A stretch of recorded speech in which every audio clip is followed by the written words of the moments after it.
Good morning children, class 12th. Now today we are going to deal with the first topic, that is the concept of potential difference and potential from the line integral of electric field. This is the x-axis, y-axis and z-axis. A to B is an arbitrary path on which we have to consider this small element dl, or we can say it is the PQ. We have taken this PQ and its elementary length is small dl. Suppose plus Q0 test charge is here and plus Q unit charge, plus Q, this is that ordinary charge is placed here. Because of, if plus Q0 is placed here, then the force will be applied because of the repulsion force, and what is the force? F is equal to Q0 into E, because E is equal to F upon Q. This is the formula for defining the electric field. So this force will be experienced by this plus Q0. A is having the position vector RA and B is having the position vector RB. If it is the negative charge, then this force is in the positive direction, and if it is the negative charge, then it will be attracted towards this. So this force can be denoted by minus Q0 into E. I think the figure is clear. So if we want to find out the potential difference between these 2 points B to A, so here the potential is VB and here the potential is VA. VB minus VA is equal to work done AB upon Q0. Here OP is equal to R and E is the electric field, Q0 is the test charge. So F is equal to plus Q0 into E and F is equal to minus Q0 into E. Now PQ is equal to small element dl. Now we want to find out the work done, because work is needed. dW is equal to F dot dl. So it is minus Q0 into E dot dl, and the total work done is the integration of dW A to B, and A to B it is minus Q0 into E dot dl, minus Q0 taken outside, A to B E dot dl and A to B E dot dl, and this Q0 is taken here. WAB upon Q0 is denoted by VB minus VA from the first equation, and it is the negative of line integral of electric field. That means the potential difference can also be defined in terms of the mathematics, that is negative of integration of line integral of electric field. Again VB is equal to the potential at the point B, work done from infinity to the point B upon Q0. So W infinity B is equal to minus Q0 and infinity to B E dot dl. So W infinity B upon Q0 is equal to negative of infinity to B, only the limits are being changed, E dot dl, and VB potential at the point B is equal to minus line integral from infinity to B E dot dl.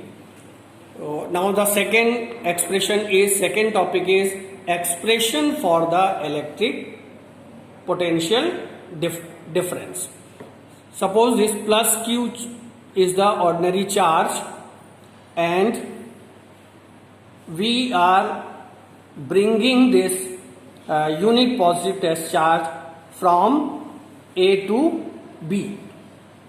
In A to B, we are assuming this PQ, it is the small element dl, and in the same way if it is plus Q0, it will be repelled, and the force experienced by this plus Q0, it is Q0 into E due to the electric field of this, and if it is negative, the force will be minus Q0 into E. The position vector is RB, position vector is RA, and up to the P position vector is R. So VB minus VA is equal to WAB. What is the work done divided by Q0, and F is equal to minus q0 into E, and dW is equal to force into dl.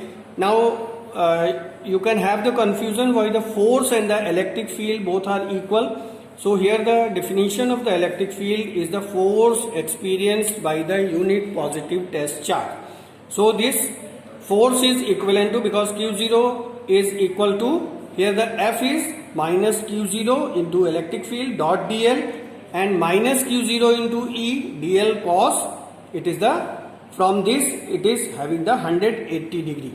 So q0 into E dl cos 180 is equal to minus 1, and dw is equal to q0 into E, it is minus dr. We have written it as a minus dr instead of dl or dl1, dl2, dl3. Instead of writing this, we have written a common factor, that is the dr.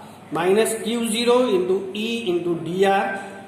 E minus q0 is taken outside, and electric field can be written 1 upon 4 pi epsilon naught into q upon r square into dr. So 1 upon 4 pi epsilon 0 q into q0 upon r square into dr. This is the dw, small work done we have calculated in bringing the unit positive test charge from P point to point Q. Now WAB, the total work done, the same procedure from A to B, the integration of dw, and minus 1 upon 4 pi epsilon naught into q0 upon r square into dr, and limits are from RA to RB. Minus taken outside, 1 upon 4 pi epsilon naught taken outside, q into q0 taken outside, only we are getting r to the power minus 2 into dr, and this can be integrated very easily. X to the power n dx is equal to x to the power n plus 1 upon n plus 1. So this way we can integrate this expression very easily. RA limits are RA to RB, and q into q0 it will become minus 1 upon r, RA to RB. Now 1 upon 4 pi epsilon 0 q into q0, higher limit minus lower limit. So firstly if we write the minus, this minus and this minus becomes plus. So higher limit is 1 upon RB minus lower limit is the 1 upon RA.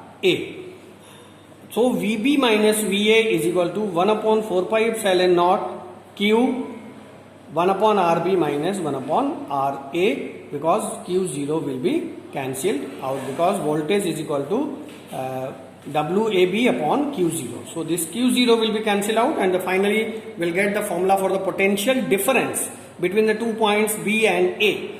It is coming 1 upon 4 pi epsilon naught into Q within bracket 1 upon RB minus 1 upon RA. The SI unit of the potential or potential difference is 1 volt, and that is equivalent to 1 joule upon 1 coulomb. Joule per coulomb or joule coulomb minus 1.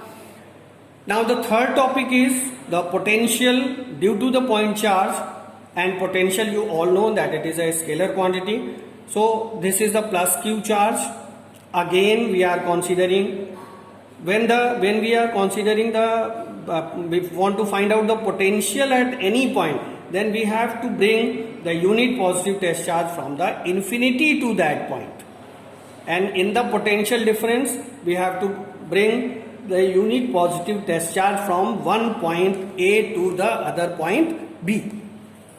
So here the potential at the point A, W work done from infinity to point A in bringing the unit positive test charge from infinity to this point A upon Q0. So dW is equal to F dot dl. F is minus Q0 into E dot dl minus Q0 into E dl cos 180 degree is equal to Q0 into E into dl. dW is equal to minus q0 into E into dr minus 1 upon 4 pi epsilon naught into Q into q0 r square into dr. The total work done it can be calculated by integrating this expression. So it is the integration of infinity to RA, that means the lower limit is infinity and the upper limit is RA, minus 1 upon 4 pi epsilon naught into Q into q0 upon r square dr. Similar is the procedure, r to the power minus 2 dr, it must be integrated, and it is coming minus 1 upon r. This minus and this minus becomes plus, and the higher limit minus lower limit. It is 1 upon Ra minus 1 upon infinity, and 1 upon infinity is equal to 0.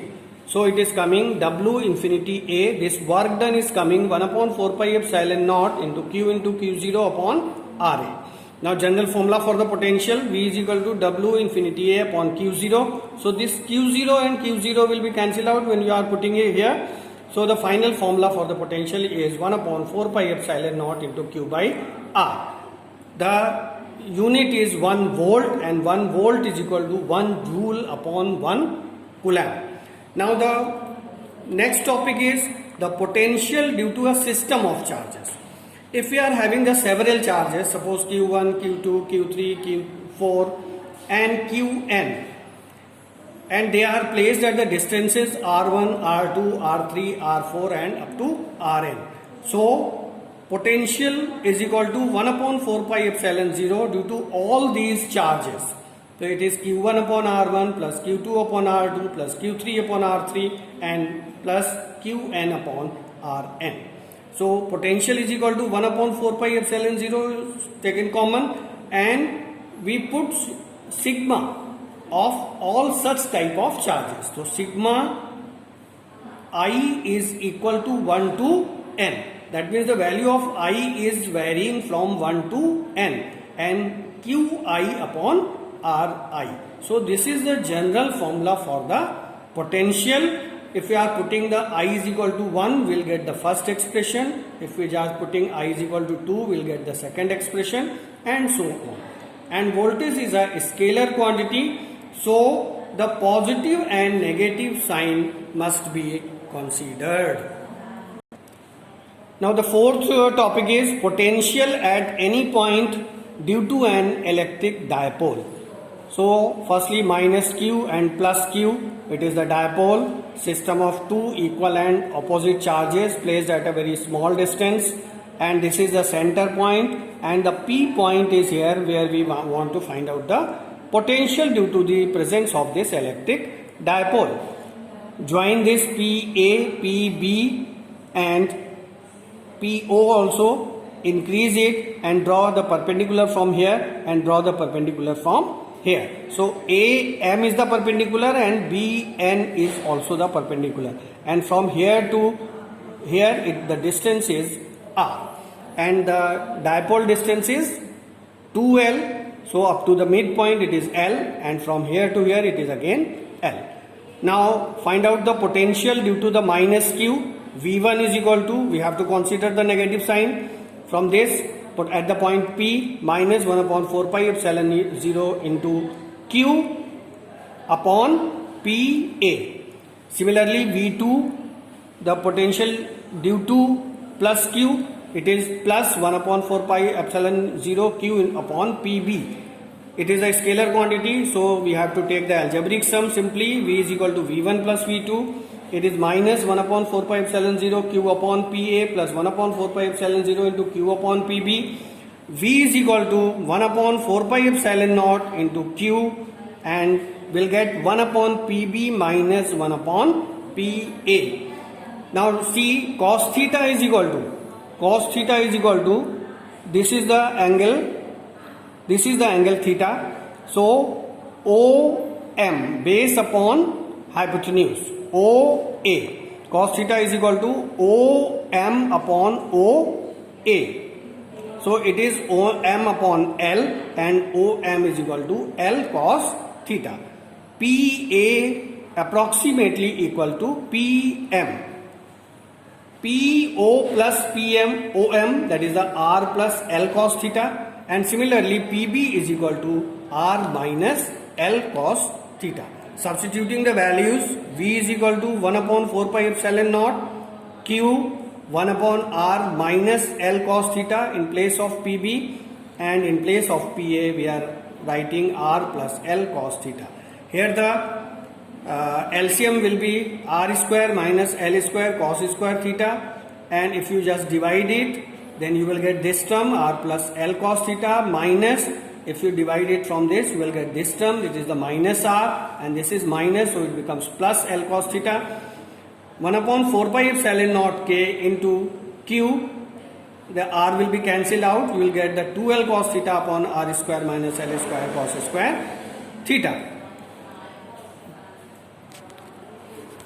V is equal to 1 upon 4 pi epsilon 0 into p cos theta upon r square minus L square into cos square theta. Now cases, if the point P lies on the axial line of the dipole, that means theta is equal to 0 and cos theta and cos 0 is equal to 1. So V axial is equal to 1 upon 4 pi epsilon 0 P upon r square minus L square. In case L is very less than r, then V axial, that means the potential at axial line due to the dipole is equal to 1 upon 4 pi epsilon naught into P upon r square. If P lies on the equatorial line of the dipole, then theta is equal to 90 degree and cos 90 is equal to 0. So the potential at the equatorial line due to the presence of electric dipole is equal to 0. Come to the next topic, that is the E is equal to minus dV upon dr. That means electric field is equal to the negative rate of change of potential. Yeah, we can say it is the potential gradient. So we have to prove this formula. Now plus Q is here and PQ, we are considering the small element dl, and up to here it is r minus dr and it is r. So it is P, V and theta is equal to V plus dV and V plus dV minus at the point P. At this very point P, if the potential is V, and at the point Q, if the potential is V plus dV. It should be understood, children, when you are just going this side, then the work done will be more. So the potential will also be more. So at the point P, the potential is V, and at the point Q, potential is V plus dV. The V plus dV minus V, potential difference, is equal to dW upon Q0 and dV is equal to dW upon Q0. This is the equation number 1. Force is equal to minus Q0 into E and PQ is equal to dl. So dW is equal to F into dl. Dot product of force and elementary length, it is equal to minus Q0 into E dot dl.